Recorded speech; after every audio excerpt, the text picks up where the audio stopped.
professor down. Thanks, Will. In a botany class I took in college, I went with a professor down into Shake Rag Hollow, a patch of old growth forest just below the bluff of the Cumberland Plateau at the edge of campus. We wandered down one of the stream beds cutting through the hollow and traced it until it came to a flat spot.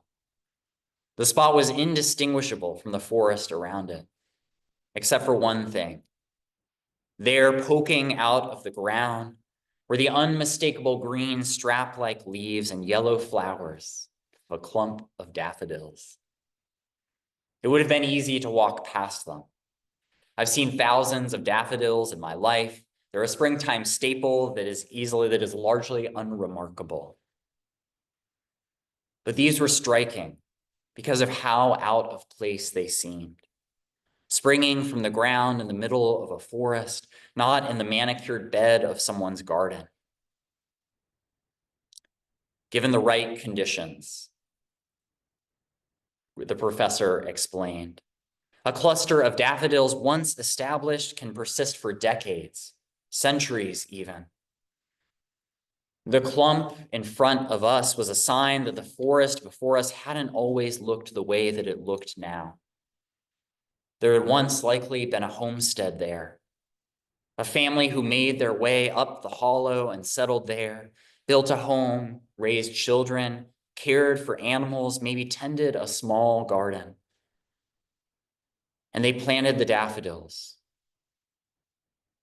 But time moved on. The children grew up, the animals were slaughtered or sold, the family moved away, the wooden frame and beams of the house were deconstructed to be repurposed or went back to the earth from whence they came. The stones that comprised the foundation were scattered or buried. All that was made by human hands faded. The site was covered by leaf litter that turned to soil. Trees took root and grew where the house once stood. Greenbrier choked any sign of what had been. And yet, the daffodils remained. They remained there by the stream, their bulbs storing what they needed to face the dimming light of a closing canopy. Year after year, they stored energy from soil and sun, the bulbs growing and multiplying, each year emerging from cold soil to put out blooms, waiting for pollinators to come, to spread their seeds beyond the flat patch where a home once stood.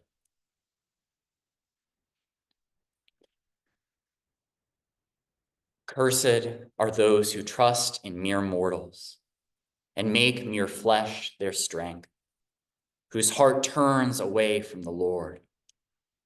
They shall be like a shrub in the desert and shall not see when relief comes. Both our Old Testament reading and our gospel challenge their hearers to reflect on where it is that they put their trust, where it is that they ground themselves, where it is they look for their salvation. In our reading from Jeremiah, the people of Israel are at a crossroads. Their temple has been destroyed. They've been scattered into exile at the hands of the Babylonian Empire. And into that situation comes the prophet Jeremiah, laying out a choice before them. They can follow the wishes of their captors. They can go to Babylon. They can turn away from their God. They can seek their well-being in a new land. They can integrate with their captors, become one of the people of that new land. That path, as Jeremiah sees it, is a cursed one. It will turn them into a dry shrub in the desert, constantly chasing after water wherever they can get a sip, relying on the magnanimity of their captors and betraying their ancestors, betraying their God. The other path, Jeremiah tells them, is to seek and follow God. Blessed are those who put their trust in the Lord, whose trust is the Lord. They shall be like a tree planted by water, sending out its roots by the stream. This is the path of faithfulness. faithfulness to their God who has remained faithful to them. Jeremiah warns them that this path of faithfulness will not be easy. There is no clear way to worship their God in a foreign land, but that is what God calls them to be God's people wherever they are, to ground themselves in the covenant and the promise that God made to their ancestors, a promise of life abundant, a promise that theirs would be the land that they were called to dwell in. The tree that roots itself in the stream of God's faithfulness shall not fear when heat comes, and its leaves shall stay green. In the year of the drought, it is not anxious, and it does not cease to bear fruit. Heat and drought will come. The people will face decisions and situations they can never have imagined. Exile will test their resolve and bring persistent challenges. That is where it becomes essential that they remember God's faithfulness and mercy, that they remember that God promises to God's people abundant life. Because nothing mortal, nothing created by human hands can offer that. People will come and go. Houses will be built and fall apart. Empires will rise and fall. But the living water will continue to nourish that tree planted by the stream. It will continue to nourish the daffodils in the place where a house once stood. Jeremiah's question of where the people will put their trust is echoed in our gospel. Today we hear Luke's version of the Beatitudes. Blessed are you who are poor, for yours is the kingdom of heaven. Blessed are you who are hungry now, for you will be filled. Blessed are you who weep now, for you will laugh. Blessed are you when people hate you and when they exclude you, revile you, and defame you on the account of the Son of Man. Rejoice in that day and leap for joy, for surely your reward is great in heaven. For that is what their ancestors did to the prophets. Each of these promises reveals something to Jesus' followers who hear them. He lays out the cost of discipleship, that the path ahead of them will not be easy, that they may be reviled and live in poverty and go hungry on occasion. They may weep over their own state or the state of the world. What ultimately awaits them, what ultimately exists alongside that, is God's promise that they and all the poor, all the hungry, all those who weep will receive the kingdom of God. Their hunger will be sated and their hearts will be filled with joy. And on the other hand, those who simply go along with the demands of the current age, who amass wealth and are contented here and now, who turn away from following God's commandments of love and justice, they will find themselves disappointed, like Jeremiah's shrub in a parched place.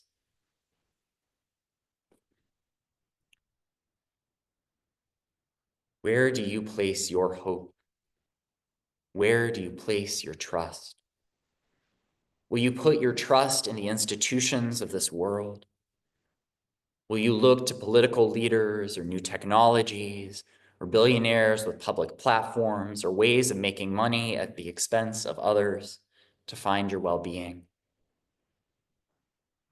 Or will you seek to follow God, knowing that it may demand you give up some of the comforts the world around us conditions us to desire? There's an old spiritual, first sung by enslaved people desiring freedom, that looks to the image from our Jeremiah reading for hope. Like a tree planted by the water, I shall not be moved. I shall not be moved. For the folks who first sang it, that song reminded them of God's promise of liberation, that if they grounded themselves in God's love, instead of relying on their white masters to get around to freeing them someday, they could hold on for that time when their dream would be realized. They could hold on to a vision of a world in which they were no longer enslaved, but were free. Like a tree planted by the waters, I shall not be moved. And that song later became important in the civil rights movement. The image of the tree planted by the water with deep roots reflected the unmoving courage of those who sat at lunch counters and on buses, who entered previously all-white schools for the first time, those who refused to cower in fear at the sight of burning crosses and angry mobs.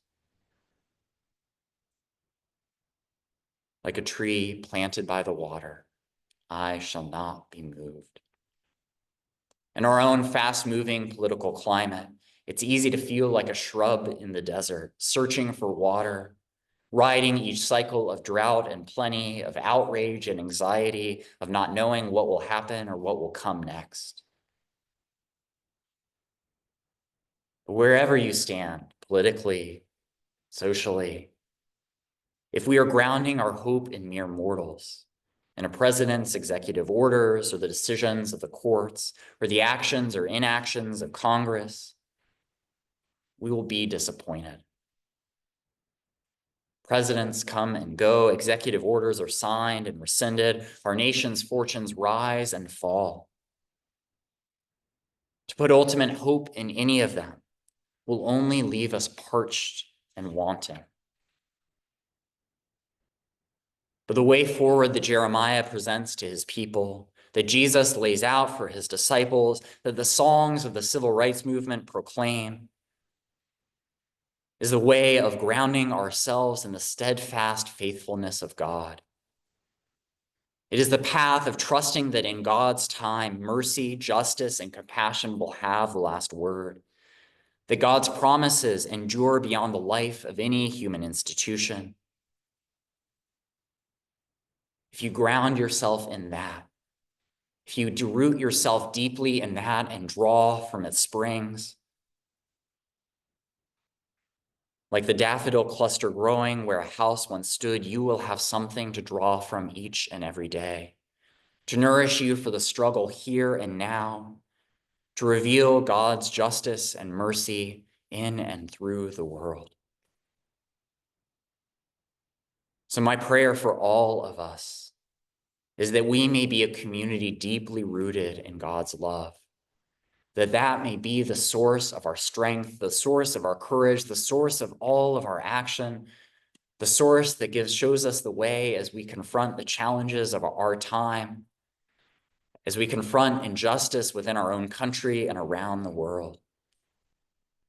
May we be a community rooted in God's love. May we have confidence to live out our faith, loving our neighbors and seeking justice, standing up for the poor, the oppressed, the marginalized, for the poor, the hungry, and those who weep. May we trust that when we are rooted in God, nothing can sway us. Even as the world turns quickly around us, we will have deep stores to draw on to face what each day brings. I want to end by sharing that song with you.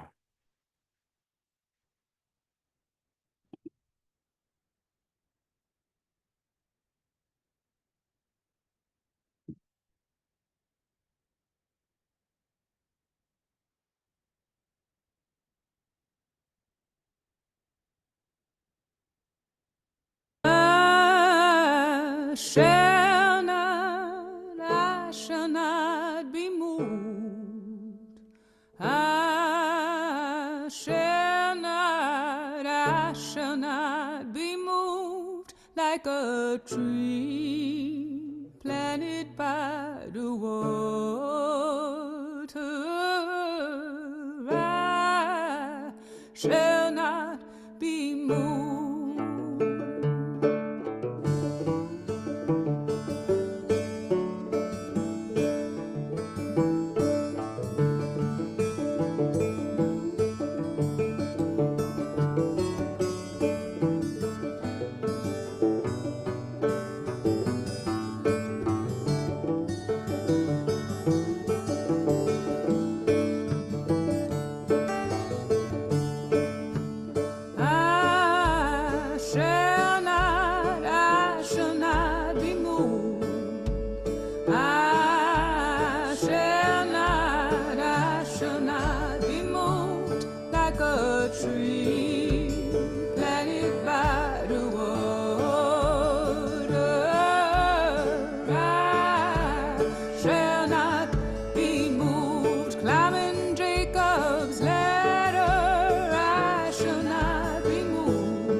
Yes, I shall not be moved like a tree planted by the water.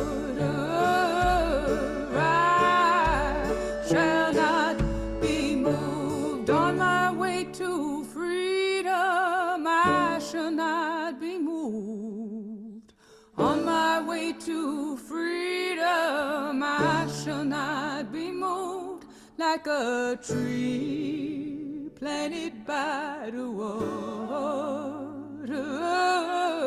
I shall not be moved. I shall not be moved. I shall not be moved like a tree planted by the water.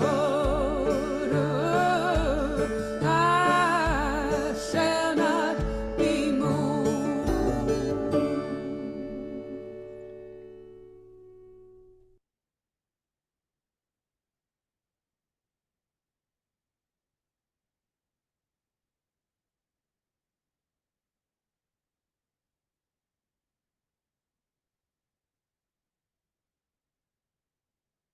Let us stand together and affirm our faith in the words of the Apostles' Creed.